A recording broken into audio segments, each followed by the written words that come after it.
আমি এখন আছি একটা জঙ্গলে। জঙ্গলটা হচ্ছে শাল জঙ্গল।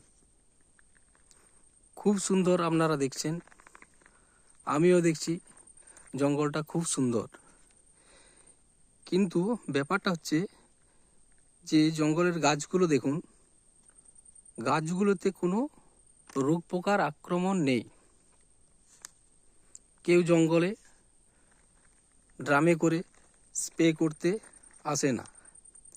এই গাছগুলোতে রোগ পোকার আক্রমণ নেই। তার কারণটা কি? এর কারণটা হচ্ছে যে গাছের পাতাগুলো ঝরে যায়, তারপর যখন বৃষ্টি হয়, সেই বৃষ্টির জল আর মাটির সাথে বিক্রিয়া করে একটা মূল্যবান উপাদান তৈরি হয়, যেটা হচ্ছে হিউমাস। এই হিউমাসের কারণে গাছের রোগ প্রতিরোধ ক্ষমতা বেড়ে যায়। তাই জঙ্গলের গাছগুলোতে রোগ পোকার আক্রমণ দেখা যায় না। এরপর এই প্রসঙ্গে আমি একটা আসি, আপনারা যে শস্য ফলান, ধরুন খারিফ মরশুমে আপনারা ধান রোপণ করবেন, চারা বড় হয়ে গেছে, হঠাৎ বৃষ্টি হলো, একসঙ্গে ওই এলাকাতে সবাই চাষ করবে।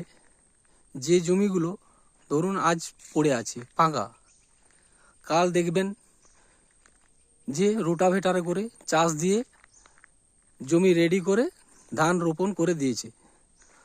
তো ব্যাপারটা কি দাঁড়ালো না, একদিনে আপনি চাষ দিয়ে ধানের চারা রোপণ করে দিলেন।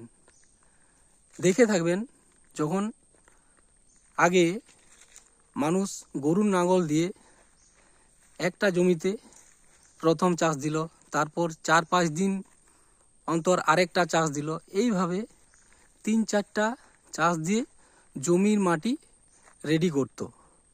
ফলে মাটিটা ভালো করে পচতো।